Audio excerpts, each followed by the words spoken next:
ናይ እግዚአብሔር ጓል ኢልና ክንሓስብ ከለናስ ከመይ ኢና ንሪኣ በቃ ከምዚአን ፍጽምቲ ክትኾን ኣለዋ ማለት ድዩ ክንብል ከለና ኖ መብዛሕትኡ ግዜ ኣብ ዓለም ሓንቲ ጓል በቃ ክተድንቃ ፐርፌክት ትኾን ኣለዋ ምሽ achievement ምናምን ከልዋ ኣለዎ ኣብ መንፈሳዊ ህይወት ግን ከመይ ይኾነን ንወድቕ ነትሰይና ስለዚ እቲ መንፈሳዊ ህይወት ጓል እግዚአብሔር ያነ ንክብል በቃ ኃጢአት ዘይብለይ ፍጽምቲ ዘይወድቕ ኣይኾነን ተ ሪኳየርመንት እሱ ይኮነን ታይዳ ናይ ንስሐ ህይወት መንባር ማለት እዩ ኣነ ይዕልም ብእግዚአብሔር ፍቃድ ብእግዚአብሔር ትእዛዝ ይነብር ኣብ መንጎ ተወዲቐ ይትስእ ንስሐ ይኣቱ ቅዱስ ቁርባን ይቕበል ህይወተይ ኸኣኒ ይቕጽሎ ማለት እዩ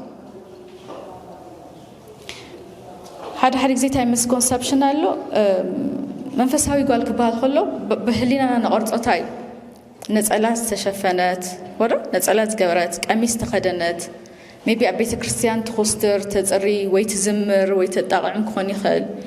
ሶ ኣሎ ፊዚካል ዝኾኑ ኢሜጃት ብደገ ንሪኦ ስእልታት ኣሎ ናይ መንፈሳውነት መግለጺ ግን መንፈሳዊ ህይወት ስቱዲዮ መግለጺ ናይ ጓል እግዚአብሔር ናይ እግዚአብሔር ጓል ያዚ ኣነ ክንብላ መግለጺ ስቱዲዮ ዝናይ ደጋዊ ዝረአ ነገር ድዩ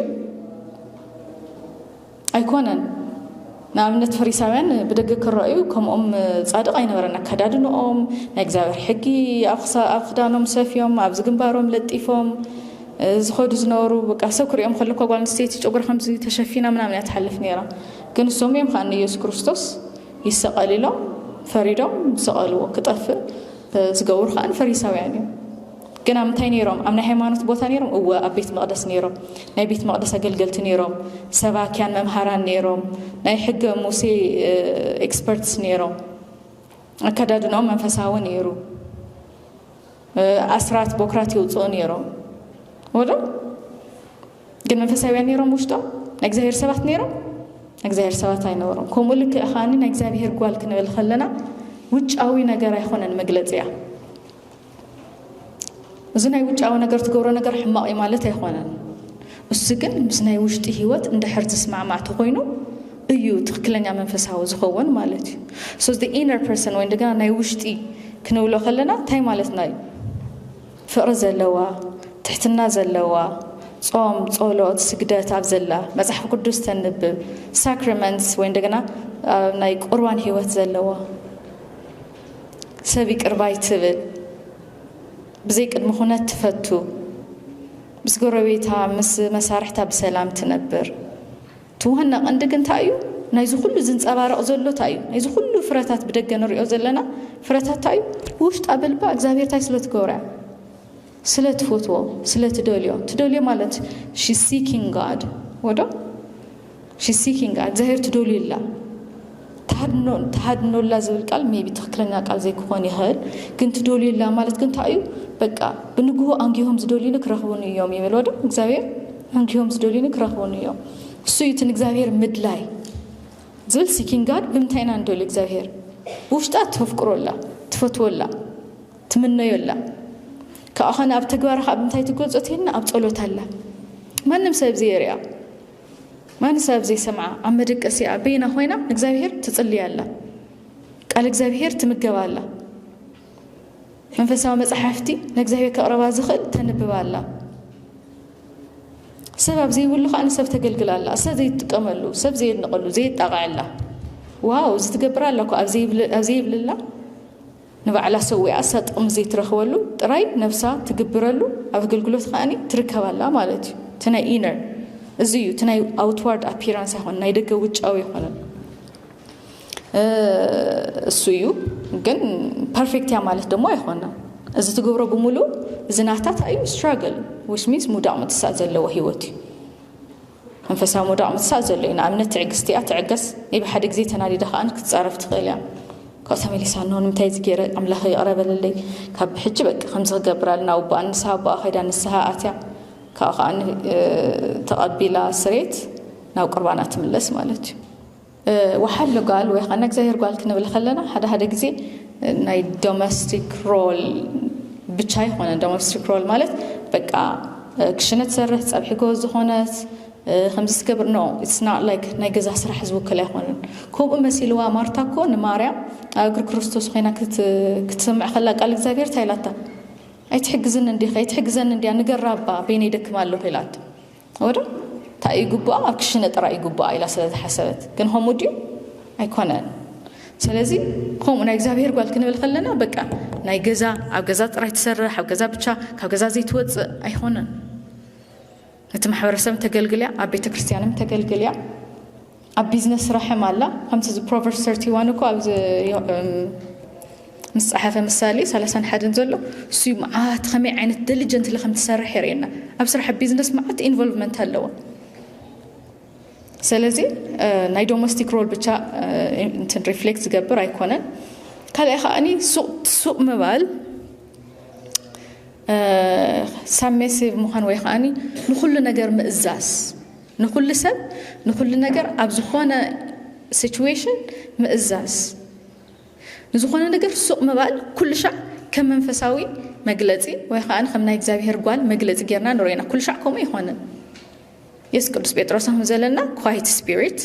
spirit ወደ ዝነፍስና እዩ ዝስፒሪትና እዩ quiet ነገር ግን ኩሉ ሻዕ ከምኡ ማለት እዩ ንኣብነት ተኣዛዚት ሰሚሲቭ እንድሕር ኮይና ሰብኣያ ናብ ቤተክርስትያን ኣይትኸዲ ተሳለመይ ተቆርበን ከምዚ ትብል እንድሕር ኢሉ ናይ እግዚአብሔር ዝእዝዛ ተቃራኒ ዝእዝዛ እንድሕር ኮይኑ ንዕቱ እዞ እንድሕር ኮይና እዚ ትክክለኛ ምእዛዝ ድዩ ኣይኾነን ወደ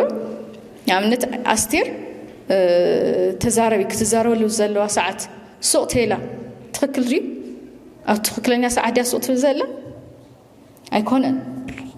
ኣቢጌል ዳዋይ ጓል ኣንስተይትን እግዚአብሔር ጓል እኮ ኣይትዛረብን እያ ኢላ ዳዊት እንዳመፀ ከሎ እዚ ነገር ኩሉ ተረዲእዋ ከሎ እዚ ጥበብ ዝንዳሃለ ሱቅ ተይላ ትክክለኛ ሱቅ መባል ዲዚ ኣይኮነን ስለዚህ ኣባቢ መንም ይብልዎ ናይ እግዚአብሔር ጸጋ ብምንታይ ዝግለጽ ብጥበብ እዩ مع السوق نبل مع السوق أي نبلن مع زن إزاز مع زي إزاز خط فأهد زخون كتفلت اللوا ما أدي قال نستيتي نجزهير تأكد اللوا كتزارو البولد بقى بدفرت بسكا جزهير تملي تزارو بقى قد سمي أنا خميتي مسكر نيرة أو قد مزي أمنتي بدفرت مسكر نيرة نو زملخ أملاك قويتاي من حتى يسوع كريستوس ورا قدست عرب سيما مخمو عرب سيما بعدنا أرسيما نبلا مالتي هذا كمو أقدم نجستها تطويلة تمسكر نيرا هذا سو أفنا نخافتلو نمسكرلو نزارولو ساعتها له سقنا له ساعتها له مأزازن خمو نو أين أزازن نقولن سمعتها دكانتي كو أين أزازن إلى الموتى سلازي أبيجيل من سب آيات أزاز ستكون نيرا السوق أخليه وكاني أي نو كبل خلو نداوت ساقيداقل سب زي فلتو سراري حامقوي هيواتو نداوت كاو كافت دم كاباسي كاوق أدحيناتو نخلتيهم أدحيناتو سلازي كل شعب بقى سوق مبال كل شعب سوق الكام إزاز باسيف مخان زي نايقول نايقزابير قال مقلزي خوانا زمتنا ديا أوه بالكل تأزاز ديا أوه أبلك مزازالو تخكلني عم مزازالو ነገር ግን ኃጢአት እግዚአብሔር ፈቃድ ዝሰብር ናይ ነፍስ ጥፋት ዘምጽ ትኾይኑ ግን አይተዘዝን ካልኣይ ታይ ሚስኮንሰፕሽን ኣሎ ናታ ናይ ጓል እግዚአብሔር ወላ ትኾን ናታ ዋጋ ብናይ ውጫዊ አፒራንሳ ክግመት ይካል ዶና እምነት ወላ ቤተክርስቲያን ትምጻ ወርቂ ብሩር ጌራ ዝኽዳን خبار ምናምን ናይ ሰብ አቴንሽን በመስሓብ ሰብ ከኽብራ ምናምን እሱ ነው ግን እሱ ናይ ጓል እግዚአብሔር መኽበር ያዱ አይኮናን of course ውሽጣት ሕዞ ወርቂ ናታ ብሩር ዋጋ እስከ ብሩር ብላዕሊ ከወርቅ ብላዕሊ ኢሉ ዝገልጾ መጽሐፈ ምሳሌ እሱ ይታዩ ትናይ ውሽጣዊ ባህሪያታይ መንፈሳዊ ህይወታ her inner person ናይ ውሽጣ ዘሎ ናይ እግዚአብሔር ጸጋ ዝመልኦ ውሽጣዊ ዝኾነ ምስ እግዚአብሔር ዘለዋ ህይወት ማለት እዩ እዚ ሁሉ ግን ተመርዓወት ጓል አንስተይቲ ብቻ ይኾነን ስም መጽሐፍ ቅዱስ አመብዛሕቲ ቦታታት ስለ ተመርዓወት ጓል አንስተይቲ ክዛረብ ይኽእል ነገር ግን እዚ ጓል ናይ እግዚአብሔር ጓልና ዝገለጽናዮ ብሙሉ ንኹሉ ንዘይተመርዓወን ንዘይተመርዓወን including us ደቂ አንስትዮ ኮይና ነገር ግን አሙንክስና ህይወት ዘለና ማለት እዩ ናይ ስጋ ሰብኣይም ዘይብልና ማለት እዩ ንኹሉ ዝገልጽ እዩ